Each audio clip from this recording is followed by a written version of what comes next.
Hi everyone, I hope you're all okay. In this video we're going to do some very basic physical computing.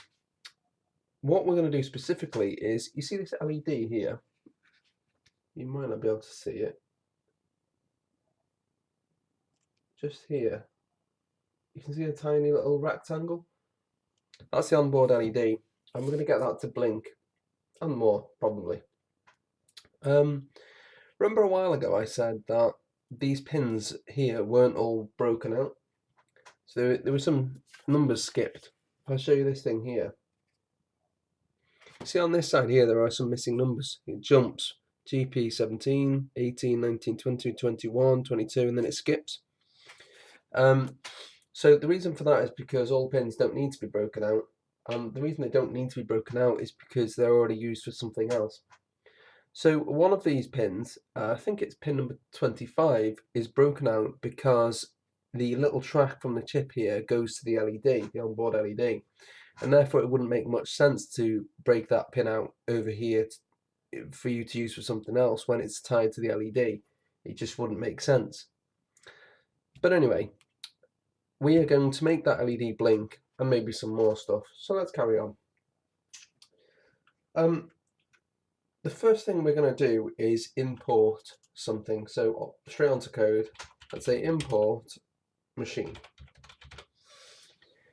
The way this thing works is that there are lots of different libraries that we can use for the Pico. This one in particular machine is really important when it comes to using the GPIO, which is the little pins here. If you don't import this, you can't use the pins. This is the library that deals with that, deals with the GPIO for you. So you need to import machine. So after importing machine, we are going to create a variable which can help us. So let's call this onboard LED.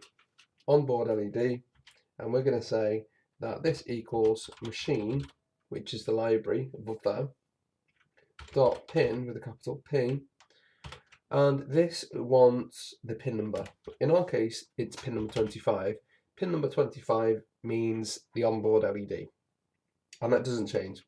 And then it wants to know, what do we want to use? How do we want to use the pin?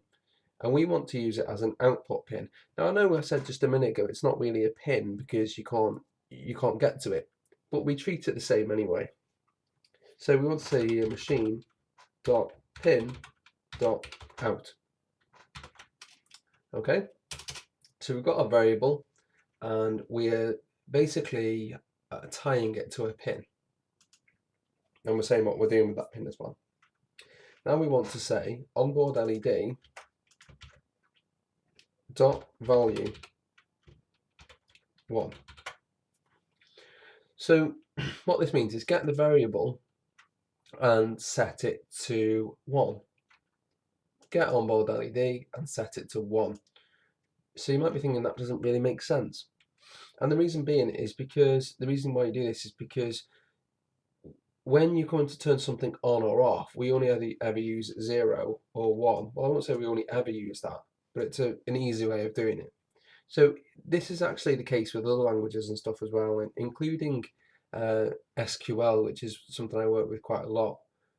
So 1 represents on, and 0 represents off. You could say on, off, true, false, 1, 0.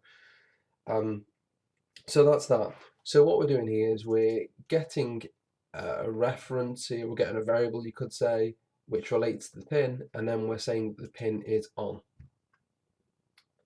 Okay, so at this point here, I guess I will run it. What's going on here? Where's the run button? Oh, there we go. Right. So I'll run. So it will probably ask you at this point, it will ask you, do you want to save it and stuff like that. Save it to the Raspberry Pi and call it main.py, just like I've got here. And if we look at the Raspberry Pi now, you can see that the little green LED is lit. And that's your first, attempt at physical computing. So we've made something work using electronics and code. Next thing we want to do is just build on this slightly, but don't worry, it's not too hard. Next thing we want to do is turn it off. So we want to say onboard LED dot value 0, which means off.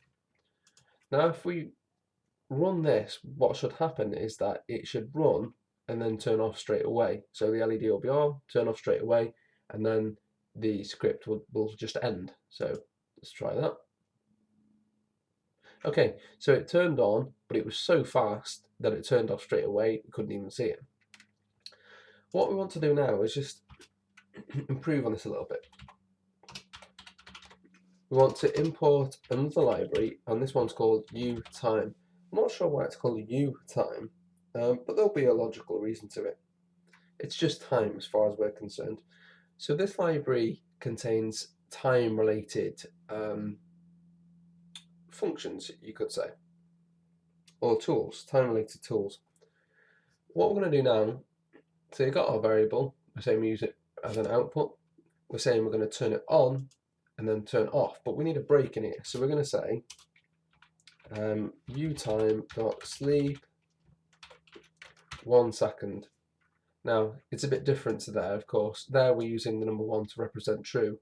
Here we're using it to represent a number of seconds, because this sleep here wants you to give it an amount of seconds. So we could say 2 seconds or 3 seconds or whatever. We could say whatever we want here, but I'm going to say 1 second. So what have we got here? So we've got our pin. It's an output pin. We know the pin number. Then we're saying output the value 1 to it, or true, on to it. Then we're saying sleep for a second, and then we're saying off. Now, what would happen here is that it will do just that. It will turn it on, it'll hold it for a second, and it'll turn it off. Let's try it. Did you see that? It turned it on for a second, and then it's off, and then it finished the script there. But we need to make this more useful. So, does anyone remember how to do that? We did it in, I think it was not the last lesson, but the one before that. We used if, while, for, and those sorts of things. So we're going to do this. While, you could say true.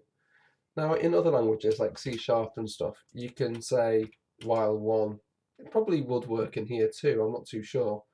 But we'll keep it simple. So we'll say while true. So what this is saying is, while true is true, then do this. But true is always true. Anyway, if I compile this now, invalid syntax. I had forgotten that in Python, it cares about indentation. So in a while loop or an if statement, you have to indent what comes after it. Anyway, if we try it again now, it should work. Did it work? Yeah, I think so. Let's clear that. Okay. Now, what is it going to do? So while true, turn the thing on, sleep for a second, and then turn it off. Okay, I also need to put on there, sleep for a second, and then just run it again. Okay. So now you get this. You see over here, it's blinking. 1, 1, 1, 1. So that's quite good. Alright, so let's carry on. Now you know over here we have set it on and then wait for a second and then set it off. There's another thing we could do. We could just use something called toggle. So if we just delete this here and we need to delete this, we can say toggle. And this is an easier way to write what we've just done. Basically, it says change the value to whatever it isn't, essentially. So if it's true, change it to false. If it's false, change it to true. So we'll run that. And you can see that it still works perfectly, although we've used less code, which is easier. By the way, uTime, I know what uTime is. You could actually use this as well. You could use time, but u means use the micro library. So regular Python has another library called time. There's one called MicroTime as well. Basically, that's what it's saying. Use the MicroTime library. If you did do that, though, I'm pretty sure it would still work. But anyway, so what's next? The book that I'm following, which I've mentioned a few times, makes quite a big deal about breadboards at this point. So I thought I'd show you. So this is a breadboard, which is very similar to my breadboard, although I'm not sure if you can tell a difference. Well, in mine, there is no break. You see over here in the middle and down here, there's no break. So in mine, this top row here goes along there, and this one goes along. So these are joined together. So that and that are joined, and that and that are joined, that and that are joined, and that are joined. Anyway, so the important thing to know is how the little connectors are joined together. Basically, you see these here, row 1, let's say, row 1, A to E are all joined together as one wire. Now, if you were to take the back off the breadboard, you see this stuff here, if you were to take it back, maybe it will peel back, maybe, let's have a look. And then I could show you, you can see the pieces of metal, the contacts. It might help you to understand. No, I don't want to damage this thing, it's brand new. Yeah, forget that. But yeah, the wiring inside is like this. So if you were to connect something to A15, for example, over here, that would automatically be connected to anything else in that row. So it's just something to bear in mind. Let me just get rid of that now. So basically it goes on to say that, these pins are all connected. So this pin here, for example, on the top right, is connected to all of those 5 in its particular row, and so are all of these. So any pin is connected to everything else in its own row. It'll make more sense if I probably just complicated it, but it'll make more sense later on. The next thing we want to do is progress to power an external LED.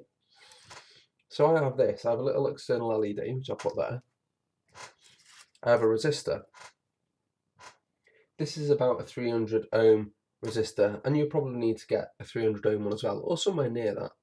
I've also got some little male jumper wires. Now you could use the other ones. You could use the little solid core ones. You know, the ones that I showed you last time, in the last video.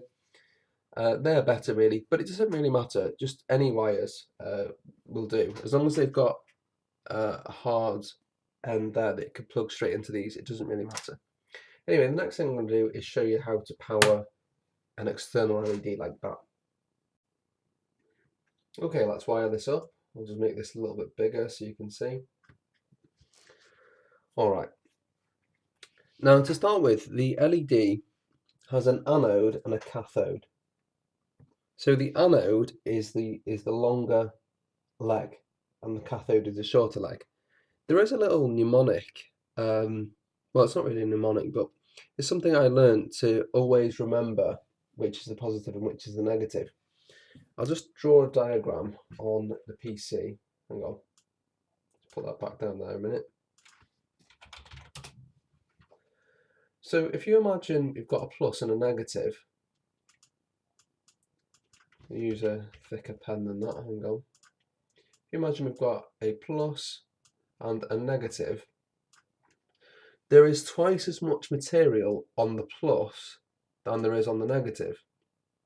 So if you imagine you get this here and you move over, you'll see that it's like this. So there's the negative, and if we say there's the first bit of the plus, the other bit would be over there.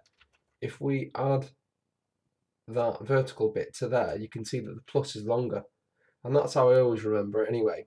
So the plus essentially has twice as many lines as the negative, and therefore it makes sense that it would be longer. Anyway, it's just some weird little thing that I thought of or have read somewhere. Let's go back to the Pico. So we've got the anode and the cathode. Now the anode will go to the plus, and the cathode will go to the minus. Now, if I was to get a little button cell LED, no, a little button cell battery, you may call it, and I was to put the plus to the plus and the negative to the negative, chances are that it would power it and it would glow. But unfortunately, there's a bit more to it. So we have a resistor. The reason why you have a resistor is because an LED is a component which will basically draw more amps than it should. And what will happen with that is it'll burn itself out. So an LED is not a component which is able to regulate itself. It just draws everything it can, and yeah, it would get too hot and burn out. So the reason we use a resistor is to limit the amount of current that it can draw. If you limit it, then an LED would last forever. Well, I won't say forever, but it'll last for a very, very, very long time. But if you didn't have a resistor, the chances are that it might not last even 5-10 seconds. I mean, I've burnt loads of LEDs out by not putting a resistor on, you know. Anyway, we want to wire this up.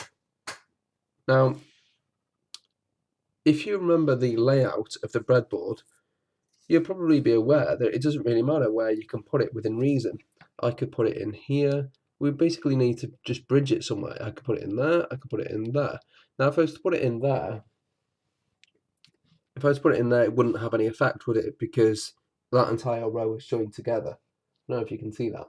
So it wouldn't make sense, but I could put it in there like that, so that the anode and the cathode are in different rows. I could do it this way. I could put it anywhere. As long as the anode and the cathode are split, it doesn't really matter. But what I'm going to do here is I'm going to put the LED across two of these little rows like that. Now, I need to have a think about this because the anode needs to go to a plus voltage, if you like, and the other one needs to go to ground. So if I have a quick look at this, I mean, the book recommends pin 15. I'm not sure if it's GP15. Now, so what we need to do is the anode needs to go to a pin to supply it power, and the cathode needs to go to ground. So we could do something like this. We could say that's GPIO 15. Let me just double check. Yeah, GP15 is over there. So let's go from 15 to ground. Now we'll go to the ground rail, which is just here. So we'll go 15 to the ground rail. Let's see if we can get. We might need to just bend that slightly, like that. So we want to go from 15 to ground, which is that one. So that's in place now. Now the next thing we want to do is we want to join the ground rail to any ground pin on the Pico. So it turns out that I'm not going to use these. You could use them, but I've kind of made a bit of a shortcut here by doing it this way. So what we need to do now for that to be powered is we need to join this ground rail here to ground. Now if I have a look at this, again, they are labelled on the silk screen underneath, but if I have a look at this, you can see that pin 18 here, not GP18 because it's ground, pin 18 is ground. So basically the one above the one we're using and the one above, the one above that one, we can find any ground here and it would work fine. So not GP15, not a GP14, but the one above that is ground. So if I go here, we go ground to this one. Let's check this again. So it's this one here. So we've got it in GP15, we skip one, and then the one after that is ground. Okay. Now, you might notice it's not lighting. And that's okay. That's because we've not got any power to GP15. So maybe you can think about what we can do now to make it work. Let's go back to code.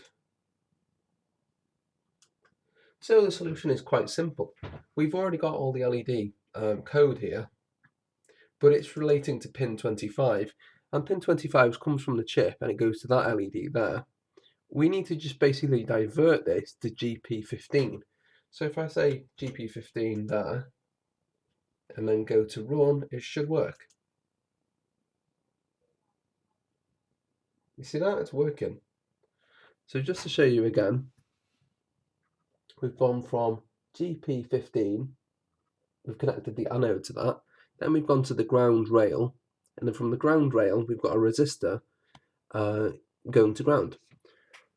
So if I just point here, we've got GP15, a little bit of power coming through because the program or the script has told it to give power to pin 15 for a second and delay. Got it going through there, it goes through the LED, these are joined together, remember the ground rail's joined, and it goes through the resistor and to ground. And ground basically is a 0 volt pin, you could say, which helps to complete the circuit. So from ground it travels, or usually it'll travel from here, could go to the chip ground, and then from the chip ground through the USB cable, or it could just go straight to the USB cable ground. I'm not exactly sure in this particular situation. Either way though, somehow the current goes through the USB cable to my computer's ground on my motherboard, and therefore it can complete the circuit.